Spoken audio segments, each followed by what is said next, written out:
Not long after we got married and had our first baby, Mushka, we moved down here to Miami Beach. I grew up in a household, in a community, in a school that we were very clear with how we wanted to grow up, how we wanted to live our lives, and that was following the Lubavitcher Rebbe's desire and mission to bring Mashiach. We do that by going around the world to different communities, different cities, and inspiring the Jews to come closer to Hashem, to do another mitzvah, and that was how I intended to live my life. I had no idea where or how, or for that matter, with who I would be doing that. And Hashem has His ways, and I ended up here in South Beach, of all places. I didn't know much about South Beach. Whenever someone heard I'm going to South Beach, they're like, "You're going to South Beach? You know what South Beach is?" I'm like, "It doesn't make a difference to me. There's Jews there, and I got work to do there, and that's where I'm going." Obviously, there was a heavy, heavy dose of naivete over there, but I had clarity with what my mission was, what I'm going to South Beach for, and what I'm now here in South Beach for. And we came down here, quite a little bit of a culture shock there. And it's not as if we started and people started running to, "Oh, Chabad's here, okay, let's go." And we had hundreds of people joining us in our programs and whatever we did. It was pretty slow and steady, literally like planting seeds and laying roots. 20 years, it's quite a bit of time. I view it as if you have a roll of film and you unroll the whole roll of film, 20 years worth of film. And there's a couple sections in that roll of film that certain people are present in those snapshots. Because South Beach is unique in that a lot of people don't come here and stay here. A lot of people come here, enjoy whatever years they're here, and then they move on, they get married, they have kids, or they just move on to wherever it is. I see it as Hashem wanted that for those years, those people should be in our life and impact them in whatever way I possibly can. And hopefully I made a difference in their life, and then they move on. We've had very, very special people involved with us over the years that stood by our sides, helping us, whether it was helping us get started or helping us go to the next level. I used to live in the Virgin Islands, and because I had a little heart problem, I just made my move to South Beach. I was saying Yortzeit for my mother, and I looked around a place I could find to do it. Somebody said, "Oh, they're going to have a minyan in the middle of the street." I said, "Really? Outside area?" "Yeah." So I went out there, and we had one, and I saw the rabbi, and he said he had a place that he was holding services. So I went there, and that's the first time I had ever been in a Chabad. And now I see that he keeps growing and growing. And I understand they have much bigger crowds now, and everything is much changed, which makes me really feel good. That something that we started has turned out to be so nice. After I lost my wife, I didn't stop being Jewish, but it seemed like I stopped being Jewish. Even for Hanukkah, I didn't light candles anymore. I lived alone. I didn't see any purpose in lighting Hanukkah candles. And that lasted for many, many, many years. And then one day I was in South Point Park here in Miami Beach, when in the distance I saw this fellow walking with a kippah, black pants, white shirt, tzitzis. And it was you, Rabbi. And you said, "Can I sit on the bench?" And I said, "Sure." And you said to me, "Well, I'm the rabbi," and you brought me home with you. And that was a big change in my life. And I started coming to shul. And I remembered something that I had forgotten many years ago. I forgot how nice it is to hang out with Jews. I started out as the guy that took the kids to school and hung out with Mendel, helped to prepare him for his bar mitzvah. Pretty much immediately I was welcomed in as a brother. I was like the older brother to the Mann family.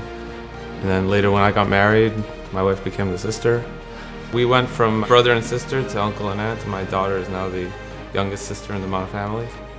We started seeing an amazing impact that we were able to bring and add to the community, and it evolved. It evolved into what we are today. When I first met Rabbi Mann and his family, I met him off of West Avenue. He was always very enthusiastic, smiling, full of energy, which fast forward today, 20 years later, he's still full of the same energy, the same enthusiasm. It has not changed. Always a smile, always bright, always positive. And he had a lot of good energy, and that's energy that I needed back then, 20 years ago.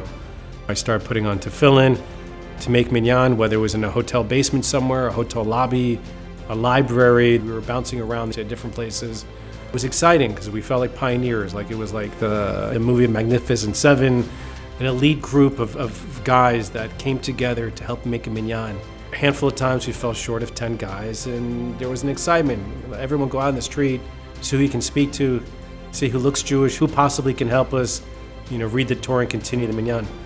And we always managed. With Hashem's blessing, we always got 10 guys, and we always made it happen every Shabbat. Rabbi Mann was very involved and a big influence to me. And he was a very important part of my life on a journey climbing back up the mountain to get to a good place with myself, with my neshama, with my Judaism. He officiated the wedding. He said it was the first one he did. He was very proud and happy to do it. Rabbi Mann was instrumental in breaking down the chains that I created around my neshama, around myself, around my Judaism. With the Chabad's help and Rabbi Mann, I explored our traditions again, traditions my father used to do back when I was a little boy, and our Shabbats, and nobody's there to judge who you are, how you dress, what shirt you're wearing, what shoes you have, what car, what business, have money, no money. Everybody was there as brothers and sisters, as a family, not judging each other, just being there for the same common goal. Thank God I have 3 kids. We love going to shul. We love the chags. The kids are in Hebrew school, and we try to make the right decisions and lead the right path. And I don't think Judaism is something where you're like, I'm there, I'm set, I've peaked. I think it's something we're always growing. There's always something to learn. There's always something to improve, and that's what the Chabad of South Beach taught me. We're just here kind of to create that space, give them the place to shine and to really bring out their character, but they just come in full force. And it's so beautiful to see the different types of people that have come over the years and made a difference.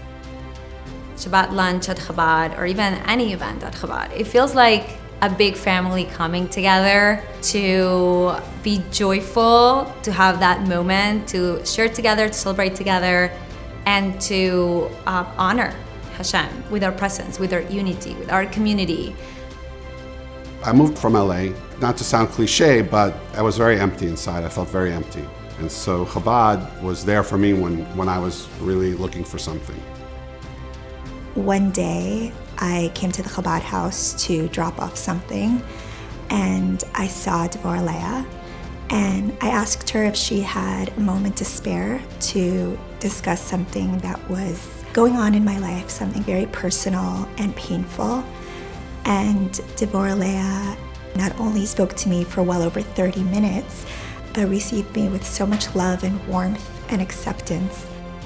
I can't imagine not having this community here. And it's amazing, we always have another event, and it feels so great to have this community, and they make everybody feel like it's home.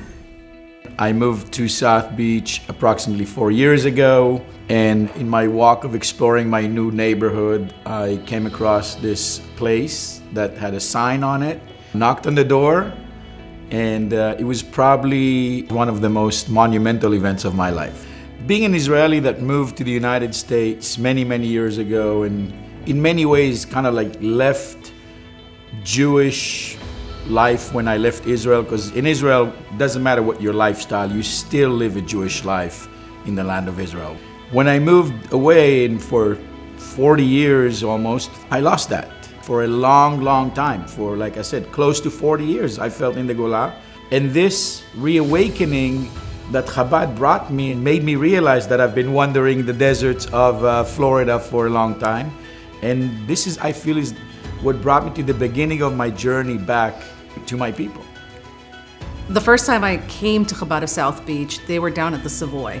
First I had to find where the shul was, and then we finally got in there, and it was just so welcoming. From like the moment we walked in, there was no sense of like, who are you, why are you here? It was just like, come on in, and it was very welcoming from the very beginning. When I look at the Mann family and having this sort of outpost of Chabad deep in South Beach, which You ask anyone on the street, anywhere probably in the world about South Beach, and they think party, they think all kinds of crazy things. And then there's this oasis of Yiddishkeit. There's this oasis of family, of warmth. For me, it's like this little wonderful bubble. I absolutely love it. Anytime I walk into shul, it's like everything else stops. I feel at peace. I feel shalom. I've been to many other shuls. I've had a chance to expose myself and my kids to different environments, and I always say to myself after being in other places, you're not going to get any better than what we have right here at the tip of Miami Beach in beautiful South Florida. The rabbi, his wife, his children, I consider an extension of my family. When we need anything in the Jewish department, he's like, Reuven, I got you covered. I already know what you need. And I appreciate that type of thinking. I appreciate that type of thoughtfulness. He's conscientious and he cares about his flock. A couple years ago, Rabbi said, Reuven, you want to be chazan? Okay, I'll give it a shot. And I'm sure after an hour and 20 minutes, everybody was happy to be finished, but a spark had gone off. This is a place that you can grow, that there is patience, there is love. Everybody starts somewhere. And they make everybody feel warm and welcome and happy. To say it in a South Beach, south of Fifth Way, I'd say it's good vibes. Chabad of South Beach is creating a space and an environment where people don't want to leave. Like, this is a space where people are connecting. They're not just coming to shul to daven or have a dinner. They're creating friends, and they're spending time together outside of Chabad and creating relationships that last a lifetime. The biggest thing that I was looking for was community of people that I wanted to grow together with and to just connect with and really have friends, and just was a really easy fit of just you go to a place and everyone is automatically friendly with you, caring about you, asking about your life and checking in. As we started a family, that was very important for us too, just somewhere that we wanted to be a part of. Someone comes to shul and they're in their sandals and their bathing suit, and he has the most kavanah when opening the Aron Kodesh, or has this fiery Dvar Torah at the Kiddush, and then someone that's from Flatbush that's also sitting right next to him, arm in arm, singing Zmiros together. And I think that was something that was really special and unique about the community. We are new to Israel. We're still only here for a few years right now. When we dream about building a community, it's really taking these aspects of Chabad of South Beach that we really loved and trying to always implant that and bringing that to Eretz Yisrael. I was there when they had only a few kids, and I watched so many of their children grow up, so it felt really special to be able to literally watch everything grow, the community grow, the family grow. It was so hard to leave. I loved being in South Beach and being part of the shul and having this community that when I decided to make Aliyah, it was one of the hardest decisions. When I sat down, I'm like, guys, I'm moving to Israel. It was so difficult. It was a big, beautiful decision, but it was very heavy. So much of my life, was being there. The rabbi and the rebbitzin literally hosted me at their house for almost a decade every Friday night with a whole bunch of people. And they always had the open home, and the shul was open to everybody. Chabad of South Beach is without a doubt the biggest reason I've become so close to Hashem after my move here to Miami. I remember the first time I interacted with Chabad. It was a puddle of warmth, and I knew that I have to come back there because it felt like a home away from home. And after moving to a place, an unknown place by myself, that is exactly what I needed. Every time I speak to the rabbi, it's just an influx of knowledge. He's just an open book, and you can ask him anything and everything, and he's more than willing to answer. And the rebbitzin, Dvorah Leah is probably, if not one of the biggest angels that I've come across. And she just, every time she hugs me, every time she speaks to me, I just feel so at home and so at ease. And I know that I could always ask her anything and she would always be there to help. It's definitely a community where the more you invest and the more time and energy you put in the community, the more you get back. When we got engaged, we had our l'chaim at Chabad of South Beach, birthday parties. We try to do everything we can here in the neighborhood. I feel like every major event in my life the past 3 to 4 years has basically happened at Chabad of South Beach. I think that like emotional investment, the community pays it back big time, and you really feel the love and you really feel the support. You feel very comfortable. Mendelman is one of the reasons why Chabad of South Beach is so unique.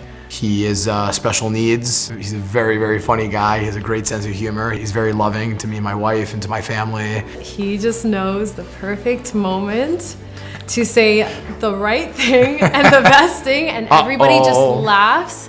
When something's like very serious, he just brings a little bit of this humor into the crowd, and everyone just has a moment of joy, and I think that's just really special to have. If you want to know what's going to happen a week from tomorrow, just ask Mendy and he'll tell you. Hi, I'm Mickey. And I'm Ricky. And we're Mickey and Ricky.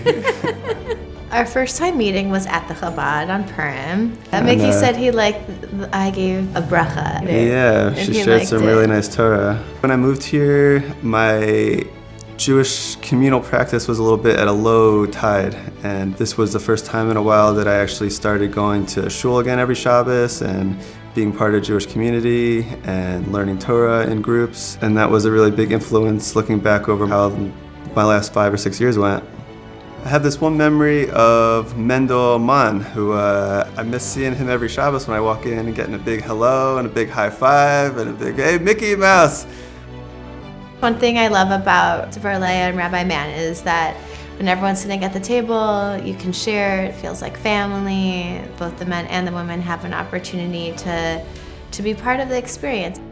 I first saw the rabbi and his wife and his kids walking on the street, you know, like a duck with all the ducklings behind him, you know, and I honked my horn and I said, Rabbi, Rabbi, I'm Jewish. In the first 2 years, I recall like dozens of times my door getting banged on Saturday, come to shul, complete the minyan, which is a very interesting contrast to the situation today where I'm the one banging on the rabbi's door. Rabbi, wake up, it's time to learn. You never leave hungry from Chabad. The food is always good. It's the best meal south of 5th. They're not asking you for any money, Chabad. They're just saying, come to us, and they feed you. So you get the best meal at Chabad. You never leave hungry, and if you feel like making a donation, you make a donation. You should, considering all the meal you had, plus the company here. You're hanging out with Jews. My favorite expression, Rabbi. It's nice to hang out with Jews. The food is unbelievable, but I want to think that people are really coming here to satisfy their thirst for knowledge. But definitely what Gal and Label and Dvori and everyone that's chipping in or doing here on a daily basis is just unbelievable. I mean, it's like gourmet. This is the first Chabad to ever earn a Michelin star for sure. We get to a point now that we're at standing room only, and I think it's a testament to the fact that, you know, the human experience wants more than just to satisfy, you know, their needs. There's a real thirst for spirituality, for knowledge, for connection, for community. Every single person here, I've seen them take ownership in a small or a large way to do something beyond just for themselves. Maybe the first time they come here, it's just for the food. Maybe the second, it's also for the prayer. But at some point, everyone seems to think, what can I do for my community? Whether it's helping other members of the community beyond the Chabad house or doing mitzvahs in general in their daily lives. I think all of that is reflected within all the members of the community. And I think that is the goal, right? What does God say? V'banitem li bait v'shachanti betochem. God says, build me a house and I will dwell within you. So I believe that all the things that begin in the Chabad house don't necessarily end here. It's something that people take wherever they go and they start to spread the word through good deeds and knowledge of Torah. If there's someone who's on the fence about getting involved with South Beach Chabad, get off the fence. You know, it doesn't matter how old you are, what your experiences have been. It's never too late to reignite your neshama. Every one of you know what you could contribute, what you're capable of, how you could add and enhance the community. The community is like a mosaic of different colors, different patterns, and everyone has an irreplaceable part that they, or that you, bring to this community. So I ask you, please don't let your space in the tapestry be left out. Be part of it, join the community, and then we will have a beautiful mosaic of different colors, different shapes, different patterns, and the beauty will only grow.